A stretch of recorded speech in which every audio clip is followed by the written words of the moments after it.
Hello YouTube and people of the interwebs, welcome back to today's second video, and I am still in shock. As one of you rightly pointed out, I am now not just the confused adipose, I am the very confused adipose. I mean, what was that episode like? I absolutely loved it, and yet I am so cautious about what it implies. So, in this video, I'm going to be discussing what I think could happen, my proper in-depth thoughts analysis of the episode.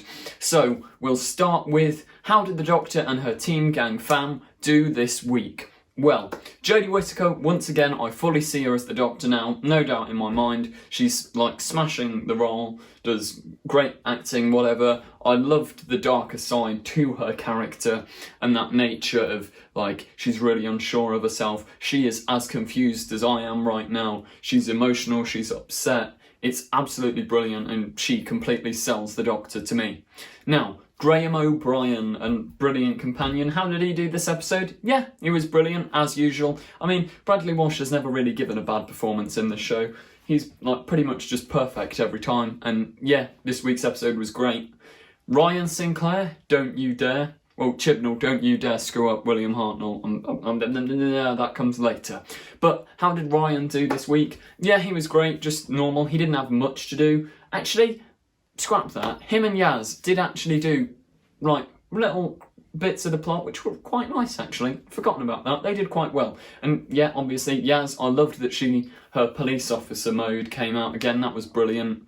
So yeah, I'd say Team Gang Fam TARDIS has another addition this week. Captain Jack, how did he do? He's fabulous as ever. He did absolutely brilliant. I absolutely loved that he thought Graham was the Doctor. Like, that was just brilliant. And then he's just him, if he's not back for the rest of series 12, I will riot and I will find Chibnall and I will kill him. Don't you dare! But yeah, like other actors, I'm trying to think, that woman who was possibly the Rani but isn't, the one who got killed that was a Time Lord, who is she? Like, she did an alright performance. She was barely in it, but I mean, she did well. And how am I forgetting Ruth, or the Doctor? Is it the Doctor? Can it be? Is it the future? Is it the past? I am so confused. I'm genuinely, what is Ruth? One problem I've spotted, Ruth cannot be an early version of the Doctor because her TARDIS looks like a police box. Why would it look like a police box if it's pre-William Hartnell? Because the reason the TARDIS is a police box is it got stuck when William Hartnell landed the TARDIS in an unearthly child on Earth in 1963. The TARDIS got stuck, the chameleon circuit broke when they landed in 1963. So there would be no reason at all that a Ruth Doctor would have a TARDIS that looked like a police box, unless there is a reason and I'm completely wrong. So who knows? But her performance, yeah, I can see her as the Doctor. She's not fully there in my mind, but then once again, that's because, you know, it's not like she's had very long to be the Doctor, but for what we saw, I thought she was brilliant. Like, I actually did really like the costume she went with. It was like very doctory as well. And her TARDIS console room, I'm sorry, but that is like beautiful. It's almost, you know what? I like it. I'd say my top 3 TARDISes, it is in the top 3. Doesn't beat Capaldi's, that is perfect. But it could even take the number 2 spot. I really, really, really liked her console room. Like, it was nice. The Judoon were back, as we all know, Fugitive of the Judoon. And yeah, I loved their inclusion. They are the best they've ever been, I'd say, in this episode. The animatronics for the mouth was absolutely amazing. Like, shockingly good. It moved perfectly with all the things. One disappointment, we didn't hear Jodie speak Judoon. I mean, come on, in a Yorkshire accent. That wasn't Yorkshire, was it? But yeah, love the inclusion of the Judoon, props, set, everything great, locations amazing, superb. It was so good, like, and it looked visually stunning. And I actually love the outside of Ruth's TARDIS as well. Like, the brief bits we saw, it looks really quite good. Now, what do I think is going to happen, and what do I think of the Ruth Dr Plot and all this? I really don't know. Like, I'm really, really eager and excited and cannot wait to see where it goes. But equally, there is that, like, stone just dragging me down going, Chibnall is screwing this up, what's he doing? And there were, a long time ago, in a galaxy far, far away, there were rumours that Chibnall had rewritten it, so the Doctor had a regeneration cycle before the one we come to know that were all female. Now, I don't want that to happen, quite frankly. Like, I feel like he's just... Right, I've got to word this correctly, and I don't want to sound offensive or whatever, because I don't mean it. Feminism is brilliant, and it needs to be said, and women and men need to be treated perfectly equally, but feminism is not rewriting a 56-year-old sci-fi show by saying, no, look, we were inclusive, because they were all women before, and not just white men, they were all women. And, like, if that's the reason he did it, I will have a problem with it. But if it's actually a good story, if it actually is there for a purpose, if it's not just there to be a stupid social justice thing which will anger half of the fandom, because although people, like, I really don't know, I think it needs to be handled so carefully, because you're treading on everyone's childhood. Like, literally, as Sacha Dhawan said, everything we think we know is a lie. If that is true, if the Doctor did have another regeneration cycle, explain to us why. Because even in the name of the Doctor, we see William Hartnell steal the TARDIS with Clara. And Clara went into the Doctor's time stream, saw only the Doctor, and there was no Ruth to be seen. So how does this work?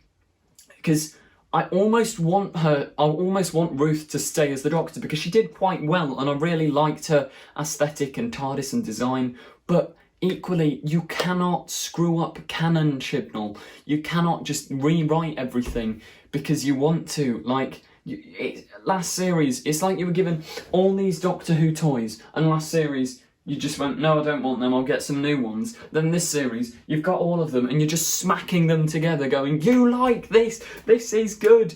Like, just make it actually good, don't force it. Don't force big reveals. Like the reveal of Gallifrey being destroyed in episode 2, the reveal of the Master, those were perfect reveals. This reveal, I am thoroughly just confused on. But the one thing that it's doing really well is it's making everyone, no matter if you hate the idea or not, everyone is watching now. Like, you can't not. Jack's back, there's this massive reveal, like, you cannot stop watching at this point. I mean, seriously, this is the most gripping Doctor Who has ever been, I honestly think. Like, although I love Series 10, I was not this, oh my god, what's gonna happen during Series 10. But the problem with this is, if it's bad, if it doesn't deliver, then Chibnall, you're fired. I do want to, I really want to know, is Jack coming back? Because he's got to, surely, come on, like, you can't not have him back. And, I forgot in all the hubbub, but the Lone Cyberman, now, this might be controversial, but when I heard that, I did kind of sigh. It sounds like year 2 creative writing. Beware of the Lone Cyberman. Ooh, I've written a fan film called The Lone Cyberman. Like, it's the sort of stuff I was writing for the fan series when I was in year 7. But once again, it all comes down to execution, because for all I know, this could be the best Doctor Who plot there ever will be. But, like, I'm so mixed on it, because I absolutely love the Cybermen. They're one of my favourite TV villains, along with the Master.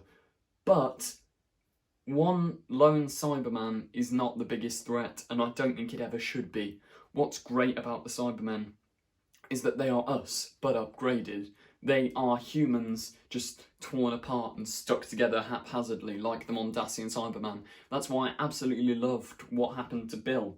They are not Daleks. It's not like the lone Dalek. Like, that would make more sense. It's a destruction machine. But a Cyberman? Is this a part Time Lord Cyberman? Did the Doctor, like, how does the Lone Cyberman link with Ruth? Does it link with Ruth? Is this set up something later on in the run, or is this the series arc? And it makes me think as well, the Cybermen are going to be the finale, and great, but we've had so many Cybermen finales, and we need something more on Gallifrey. But once again, this is an ingenious ploy from Chibnall, because we're all watching. We are all so eager to know what happens. But then, Sean, like, what is going on? Each episode we get now leaves us with more questions than answers. And while I love that, I'm nervous and yet optimistic to see how's that going to go for the finale. Are we going to leave Series 12 going, okay, what the hell's happening there? What's that? What's this? Like, I don't want to. When I finish the series of Doctor Who, I want to have the sense of, oh, it all makes sense now, and that was absolutely brilliant.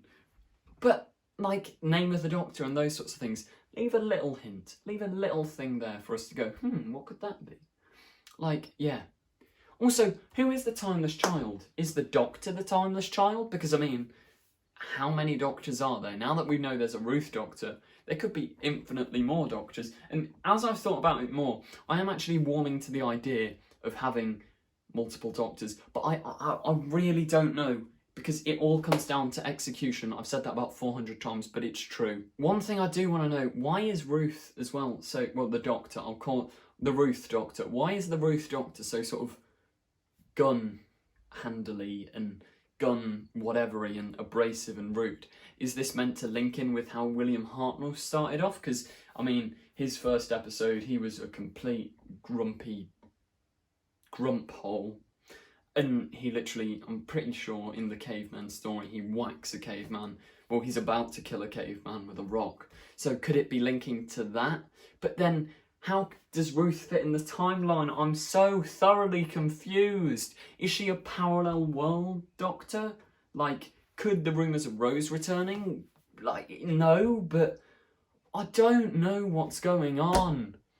Is this all linking to the 60th anniversary? Because Chibnall had a 5-year plan from 2018, meaning, yeah, if it's 5-year plan from 2018, that leads us all the way to the 60th anniversary. Is the Ruth Doctor and all of this leaving us till the 60th anniversary? Is it leading us with this big Gallifrey plotline? Because, I mean, that could shape up to be the best episode in Doctor Who's history. Once again, execution, if it is done well. But the problem with that is we've still got to wait another 3 years for answers, and I can't. Like, I need the answers now. What is going on? Anyway, that brings us to the end of today's review. Overall, I've got to rate this episode.